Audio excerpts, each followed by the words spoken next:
It's been the story of the summer so far. Not talking about the prime ministerial change, although that's been interesting too, hasn't it? But no, the great egg shortage is what everyone's been chatting about, and many are thinking that they're going to get their own chooks to be their supply. But animal welfare groups say, hey, hold your horses. Think about the logistics and the long-term care of the animals. So that's one issue. But time to speak to the vegans, because they've been living without eggs for some time now. They reckon there's no crisis at all. To tell us what alternatives there are without having to invest in a chicken run, I'm joined by Claire Insley from the Vegan Society. Hi, Claire. Hi, Jesse. How are you? Great, thanks. Well, your time has come, eh? No egg shortage problems for you, Claire. How long have you been without eggs?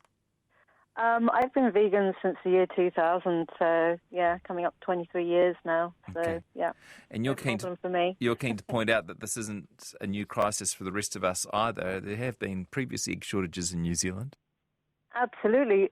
During the World Wars, there was a problem with getting enough eggs, and with ration books, often the eggs were not part of what made it onto your ration books. So, there's many a wartime recipe that'll use oil, for example, instead of eggs, particularly in cakes and pancakes and those kind of baking things. But you can also use applesauce, mashed banana, peanut butter, chia seeds, flax seeds. Grind them up with some tablespoons of water, and there you go. You've got this amazing binding form to keep all your flour and everything else, your dry ingredients together. Yeah, because what is the point? What is the point of eggs in baking? I'm not a natural baker, Claire, but what job is the egg doing? It's essentially binding the dry ingredients to the wet ingredients, because water on its own may not be enough, and it'll be quite crumbly.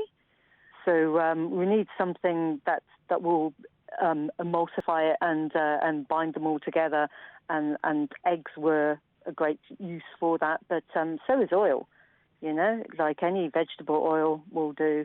You don't have to go all fancy and use some avocado oil or anything. Yeah, your standard vegetable oil will be absolutely fine. So yeah, it's no problem. My producers mentioned sponge cake, technically Victoria sponge. That's something which seems to be heavily reliant on eggs. Are there some recipes that you've just got to give up if you're not using eggs? You can make a Victoria sponge using oil. You don't have to use the egg part at all. I mean, think about it. A Victoria sponge cake, they had to make Victoria sponge cakes through the war, and they weren't using eggs at the time. So, yeah, no, absolutely. Any vegan will happily tell you that any recipe pretty much can be veganized. So, yeah, Victoria sponge cake, no problem. Huh, yeah. Interesting. What do you make of commercial egg substitutes? Well, I have a couple myself. There's an omelette style of substitute, which is really great if you want to make a frittata or an omelette or something like that. And that's using the main ingredient of that is chickpea flour. So again, you just mix it with oil and water, and it does the same job that the egg would be doing. It may not taste the same, but it does the same job, So it holds your vegetables together if you're making a frittata. It can cook up nicely as an omelette if you're making it as an omelette, and it's yellow colour, so it looks similar as well.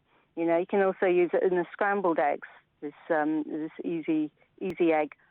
And there's other ones that just replace the baking as well, and they're great as well, yeah. Yeah, it might be an easier sell to people to, replace eggs with oil and baking than to take a dish which is really about the eggs, like an omelette and a frittata, and replace it with something more processed, right?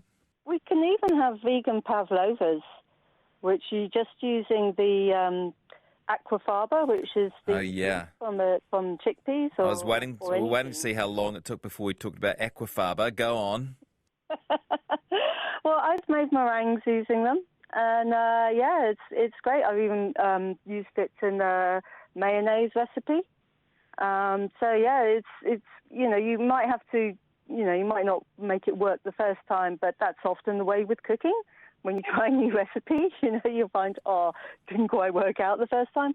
Keep trying though, and there may be just something you weren't quite fluffing up enough or something. Yeah, I do the aquafaba mayonnaise. It's brilliant. It's like you stick blender in a jar with 3 tablespoons of aquafaba and I've forgotten how much oil and a bit of white wine vinegar and some mustard powder, whatever.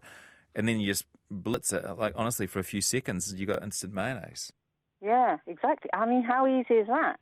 And then you make it as much or as little as you want from that, and you don't have the issues of storage or running out or.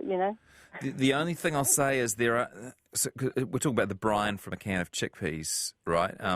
Yeah. I think you've got to have the right can of chickpeas. Like, you can't do chickpeas in spring water, for example. It's got to be It's got to be the brine. Yeah, it's got to be because that salt adds a thickness to the water. And then, of course, so we're talking about, because cooking's all about chemistry, really. So what we're doing is finding other things that will change proteins in the same way or a similar way. So yeah, if you don't have a salty water, then your aquafaba is not gonna work in the same way. So yeah, do make sure it's with brine. Yeah. Okay. We're talking about solving the egg shortage at the moment, but we should spend a couple of minutes talking about the other benefits of using egg alternatives in terms of health and the environment. What have you got for us? Well, for starters, plants don't contain cholesterol, so there's no cholesterol in any of these. Not even the chickpea water.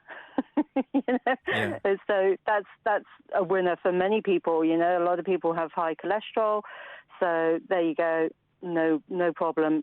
Change to your no eggs. Change to your vegan eggs, and you will be getting no cholesterol at all. And if you want protein, you can have peanut butter. Or the flax seeds, or the chia seeds. They're quite high in protein, so you don't feel like you're missing out on the protein in eggs. You don't have to.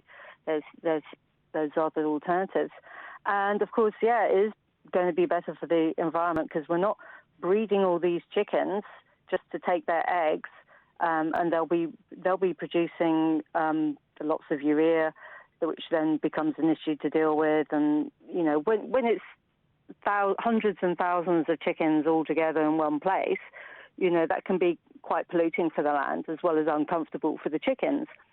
And growing more plants is always going to be great for the environment because it's going to be sucking up that CO2, and they produce oxygen. That's really what we want, isn't it? Something that sucks up the CO2 and produces more oxygen instead.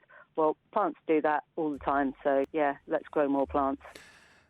Claire, nice to talk to you. Really timely conversation. Really appreciate it. Thanks. No worries. Thank you. Bye. That's Claire Insley on solutions to the egg shortage, presumably a bit cheaper too, using oil or some of those other products.